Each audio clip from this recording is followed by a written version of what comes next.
Here's a story for you. Approximately 4,500 characters in length, the clockwork sparrow Elara lived in a city woven from gears and steam, where the very air hummed with intricate mechanisms. Her home was a small workshop on the lower levels, a haven of ticking clocks and gleaming brass. She wasn't an inventor like her father had been, but a repairer. She had a touch, a whisper that coaxed life back into broken contraptions. Her most cherished possession was a clockwork sparrow, a gift from her father. It was delicate, with articulated wings of polished copper and tiny ruby eyes that blinked with a faint internal glow. For years it had sat silent, its intricate spring mechanism rusted. Elara had tried countless times to mend it, but its inner workings were a mystery even to her. One blustery afternoon, a grizzled airship captain, Silas, stomped into her shop. He carried a heavy tarnished brass orb, its surface covered in strange, swirling symbols. "They say you're the only one who can fix anything, girl," he rumbled, placing the orb on her workbench. "This they call the Sky Compass. It's supposed to guide us through the perpetual storms beyond the azure peaks. But it's dead." Elara examined the compass. Its complexity was daunting, unlike anything she'd seen. A whisper of cold, metallic air seemed to emanate from it. As her fingers traced the symbols, a faint tremor ran through the orb, and a tiny, almost imperceptible click sounded from within her clockwork sparrow. She spent days poring over the Sky Compass, its internal gears jammed, its arcane power source depleted. Nights blurred into days, the only light the flickering gas lamps and the faint glow from the compass as she worked. She experimented with different alloys, tried recalibrating its internal gyros, but nothing. One frustrated evening, she accidentally nudged the sparrow. It clattered against the compass. This time, the click from the sparrow was louder, followed by a faint whirring sound.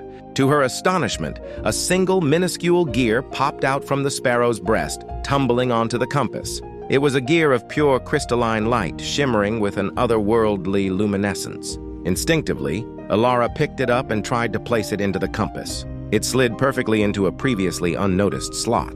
A jolt of energy surged through the Sky Compass. Its brass shell vibrated, and the symbols on its surface began to glow, shifting and swirling with renewed life. The compass whirred to life, its needle spinning wildly before settling on a distant, unseen point. It was fixed, but at what cost? Elara looked at her sparrow. A gaping hole now marred its chest, the tiny ruby eyes dimming, their internal glow gone.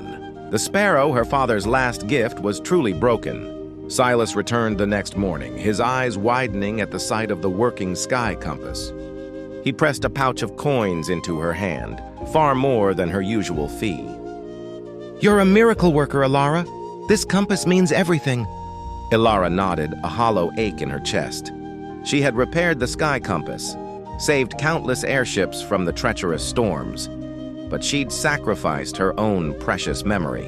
Days passed. The workshop felt emptier without the silent presence of the sparrow. She tried to repair it, but the crystalline gear was unique. She couldn't replicate it. One evening, as she sat by the window, the city lights twinkling below, she heard a faint flutter. Kale, a scruffy pigeon who often visited her windowsill, landed inside, holding something in his beak. It was a tiny piece of parchment, rolled tightly. She unfurled it. The handwriting was her father's. It read, "My dearest Elara, the sparrow holds a piece of me, a spark of the city's heart. It will guide you when the greatest need arises. Its purpose is to give, not merely to exist." A tear traced a path down her sooty cheek. Her father hadn't just given her a toy, he had given her a key. The sparrow wasn't meant to sit idly. Its deepest purpose was to contribute, to become a part of something larger. The crystalline gear wasn't a defect. It was a deliberate sacrifice, a necessary transfer of essence. Elara picked up the now inert sparrow. It felt different, not just broken, but transformed. Its emptiness was a testament to its profound contribution. She realized that sometimes the greatest repairs aren't about restoring something to its original state, but about allowing it to fulfill its true, deeper purpose, even if it meant a personal loss. The city hummed with life, guided by the Sky Compass, carrying a piece of her father's ingenuity and a piece of her sparrow's spirit. Elara placed the sparrow gently on a high shelf, a silent sentinel. It was no longer a broken toy, but a symbol of sacrifice, of purpose, and of the enduring spirit of her father. The sky compass would guide many, and in its unwavering direction, Ilara would always feel the echo of the Clockwork Sparrow.